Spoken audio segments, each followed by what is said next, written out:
It's the members and supporters. You know, we've had big funders that are going and capturing political parties. You've seen, look, it's now open. Whoever funds political parties, you know who they are.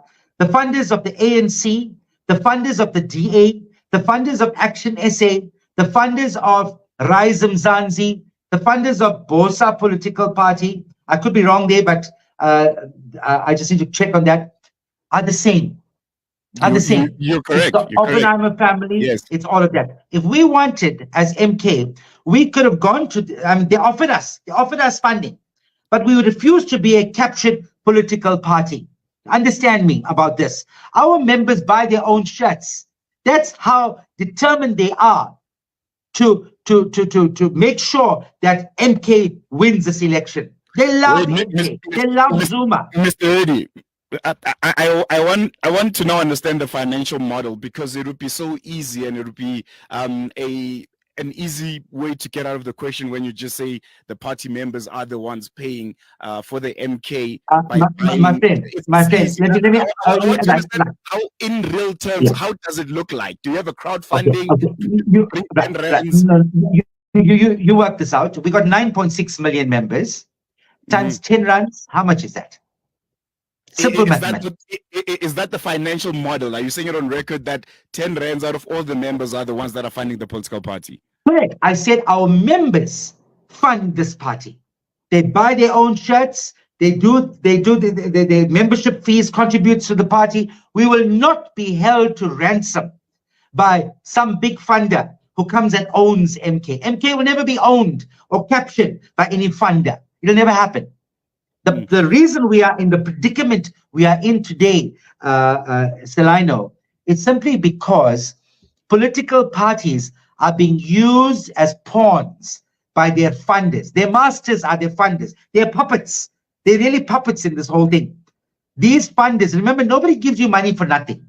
Why would the Oppenheimers give Action SA, give them, I think it's 45 million, give the DA about 160 some odd million?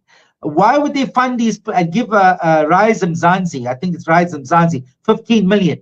Why would they give them money? You think they love these parties so much? They love the cause? No, it's an investment. They're looking at a return. And their return is very simple. It's to protect their interests in this country. They're so afraid that if MK comes into power, that we will get into their business interests and share that profits so South Africans can benefit. People in this country have become the most wealthiest in the world out of resources that they sell from South Africa. South Africa's resource, our gold, our manganese, our coal, etc. They become extremely wealthy, super wealthy out of this. And we are saying as MK that the people of this country should be benefiting. Why should our hospitals be in the state that they are in today? Why is it that we should be living in a crime-infested country? Why is it that our students cannot get better education? Why is it that we don't have free education from preschool right up to tertiary institution in this country? Not paid for by our taxes, but paid for by the minerals that's mined in the ground from our country. Like happens in the Middle Eastern countries, where they produce crude oil. Citizens of those countries benefit from the profits that they make from the sale of crude oil in the Middle Eastern countries. You know that? Mr. Reddy, I think let's bring it back to the elections. Never mind the statement that you made. I think you clarified it. You even made a public apology right here on this platform. What is a remedial action if the ANC wins that case against the IEC and the MK is struck off the ballot paper? What happens then? The remedial action is very simple. The ANC must withdraw that application. The ANC brought the application, right? Yeah. It must know what may become the repercussions of their own actions. Don't blame people for reacting the way they would do. If you go and create a scenario where you antagonize people, the ball is in the court of the ANC. They need to withdraw. Why would the ANC lower itself in this way, go to court to try and eliminate MK, doesn't that tell you that they are threatened by the existence of MK? Leave MK. Let MK campaign. Let MK fight the election. That's democracy. What are the consequences that you're mentioning? What do you mean in literal terms when you're saying there'll be consequences? In words, you're a good, you're a leader in the party. You said you're not a leader, but you're a member in good standing. I'm sure you'll be in the conversations when you guys are now trying to debrief and brief and say, okay, this has happened. What do we do? So I need those consequences in literal terms in real time. What will the MK do if you don't find yourself in the ballot paper for the national elections? MK party will accept. MK party will accept the outcome, although we know that this will be a crime of the worst possible form of capture. We know that the ANC is using a state apparatus to try and eliminate its competitors in the election. But I cannot speak for people on the ground. I cannot speak for the membership, the rank and file membership of MK.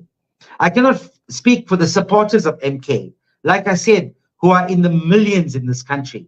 I cannot say what will happen. I pray, it is my daily prayer, that the ANC will withdraw this application for the sake of peace, for the sake of ensuring a free and fair election, and hoping and praying that there will be no violence and that there'll be no rioting and looting like we've experienced in the past, which is still fresh in our minds. We don't want to see a repeat of that.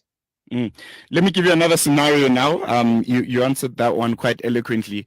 By your assumption, there are over 9 million. Maybe it's not an assumption. These are, numbers that you've seen from the branches.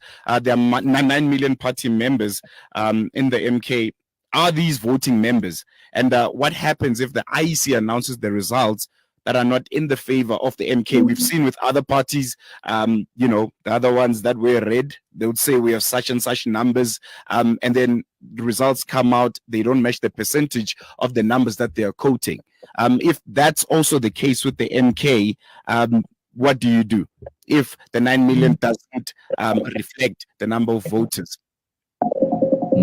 Okay, this is a very interesting and valid question. I think what I am doing is I'm raising awareness. What I'm saying to you now, many people did not know. You didn't know that it is President Ramaphosa, who is also the president of the ANC, who has a vested interest in this election, that appoints the IEC commissioners. So it doesn't really make it independent.